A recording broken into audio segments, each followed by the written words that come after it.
Welcome back, folks, to the unpopular opinion becoming popular. A little bit of a change of scenery for me, Yana the Heretic. This week I have to do some extra work, so I'm out and about on the 1st of January. Happy Gregorian New Year to those that go by this calendar. I'm kind of in the middle realm where it's like, what is a better calendar to really transition into? And I'm slowly transitioning into the rave cycle because we are now in gate 38 in Capricorn season. And the energy here is very calm and collective and almost like a sedative hibernation. But at the same time, it's just the coldness kind of flows in from the north. And it feels very immobile, right? And that's typically how Capricorns are. They're very steady and patient type of determination or dedication to something. And I just find that gate 38, the gate of struggle or the gate of the fighter opposition, it is not really the best time to celebrate a major holiday like the New Year. So that's why I like to talk about the rave mandala New Year, because typically the New Year would be happening in January. On the 21st this year is when we enter gate 41, which is the gate of contraction, which is all about new beginnings and feeling the fantasy to have a new beginning. And I just find that it does feel really heavy and hard and cold and constricted to try to like plan a new life. It doesn't really feel like we're in a new year at this time. So there's tons of information about, why we would have this type of new year based off of the I Ching hexagram wheel. And, if you're feeling sluggish and slow, like, don't fret too much. See how you feel after January 21st. And maybe then, give yourself some of that time to reflect, before the 21st and just, really come into, your goals and your fire and coming out from the ashes, more so after, the 21st of January. We're still in Vishnu, which is the preserver in Indian mythology and belief.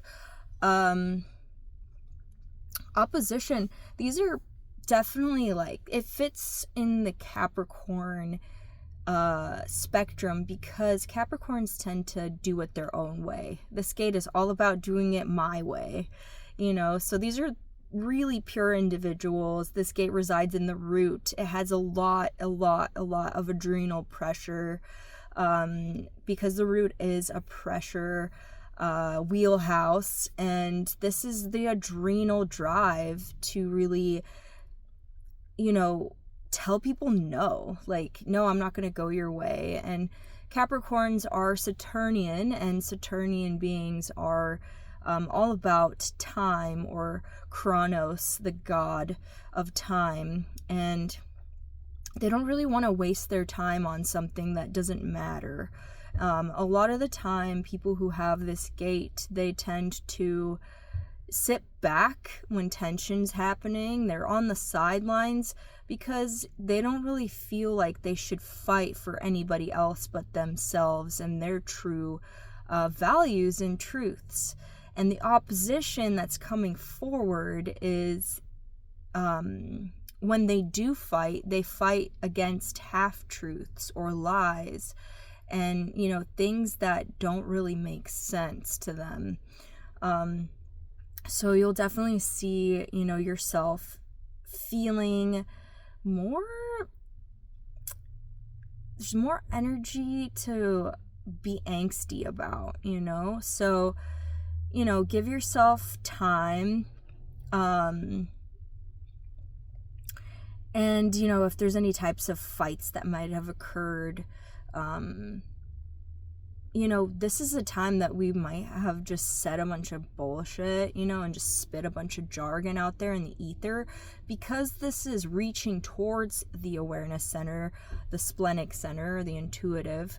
You know, on its own, it's really kind of just like a filtering system, the filtering of your adrenal system. So you may say something, but it may be a little naive or not constructed enough. So typically, you just kind of want to check yourself before you wreck the whole situation, right? So, because, you know, when you say something, you typically put it out there into the ether, and then you kind of devise whether or not that was your own truth, or if it's kind of unedited, and, you know, maybe there's more information that you're not aware about. So these are when the shifts happen for the 38s.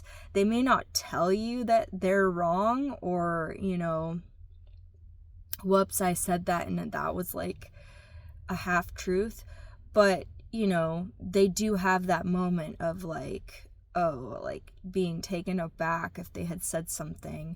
And yeah, these are the pure warriors of the Rave Mandala, the pure warriors from the root system.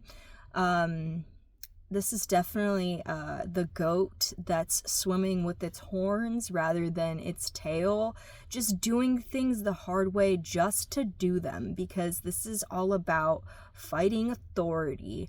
And, you know, doing everything just so weird. Like, you can be doing, you know, like climbing up a ladder backwards or something just to get to something. It's just those types of people that just absolutely don't want to do it any other way.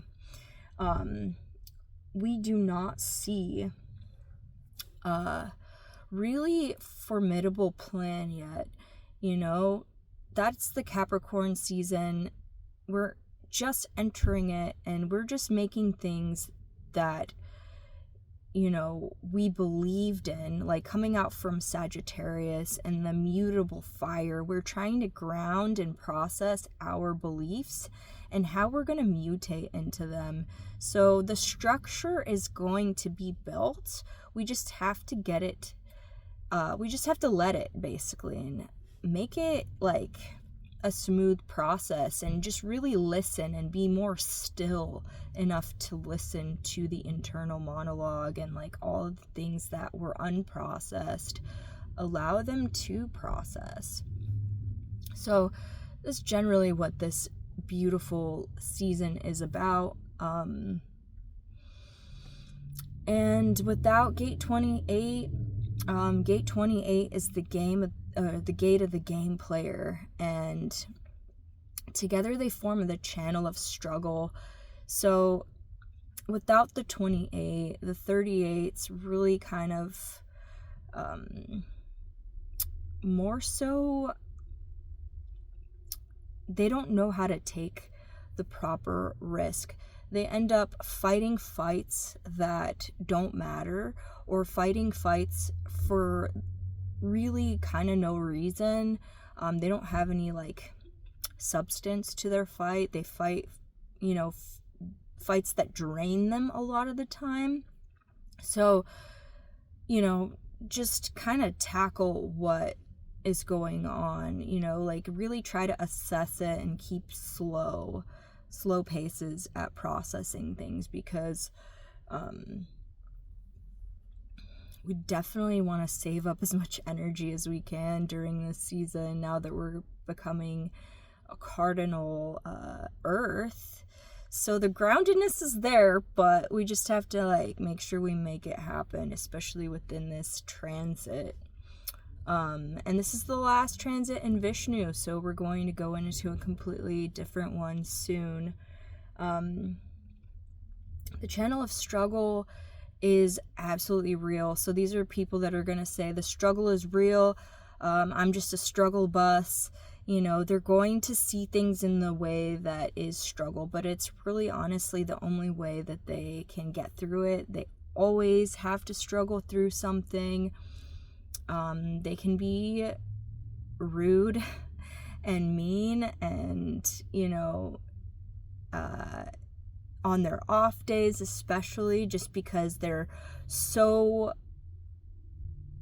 entranced by their struggle. This is definitely like the not self, or, you know, low energy 38s that walk around and they're just complaining, but they don't really see, you know, other people. They're deaf to other people. This is definitely a gate of deafness, where, you know, they don't seem empathetic. They seem cold. They seem reserved. You know, they're not interested in your problems or your fight, you know. They're weighing out what's important for them to fight for. So the beauty of it is being a warrior, you know, being that person that goes their own way, that forges their own path, that learns something nobody else has learned, that has achieved something nobody else has learned, with all of that internal adrenal energy. But the downside is cruel and bitter, and, you know, they can only see what is the problem for them. And, you know, take it with a grain of salt. Definitely know. Look through your chart, see if you have 38, see if there's any softening that could happen for you. Yeah, so, I think that's pretty much all the things. I'm going to read off the questions of the week.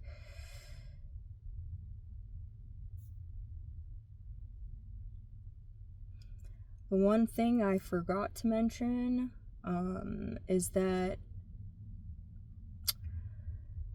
this is about filtering and processing and grounding intuition. So it's reaching out to that intuitive center. So there's just like a lot of unedited things going on in these 38s or in your own self. And there is a possibility of a lightning strike of enlightenment that these people get, because they'll just struggle and struggle, and then there's the release of pressure finally, where they'll see the struggle differently. They'll see the perception that is a higher perception. And, you know, I wish you guys a grounded and steady onslaught of the bullshit that doesn't matter. And just document your wins, you know, document your own personal victories, find the inner warrior. How does a warrior know what is truth? Describe that intuitive process in your perspective. It's kind of a weird question, but describe the intuitive process of a warrior, like how it functions. How can you channel Gate 38 on command in order to stand for your truth? So we can all use 38s as a great example to just really be like, well, maybe I do want to try it this way. Maybe this will be better for me. What do you want to fight for the most as we move into our last year of being 9-centered beings? How do you think our sensitivities and our individual sovereignty will help us stand up against the opposing forces that wish to dull us, that wish to poison us, control us? How are we going to stand up for that? Because that is everything that this is about as we near 2027, where we're going to become a lot more individual, and a lot more sensitive to the things that we like and we do not like, and how things should be and how things shouldn't be. So that was a lot of information. I hope you guys had a great time and that you stayed safe, and I will celebrate the new year human design style this year. So stay tuned for that around January 21st when we hit gate 41. And thank you for watching. I hope you guys have had a lovely, lovely time stepping into the year of the fire horse. And I'll see you next time. Take care.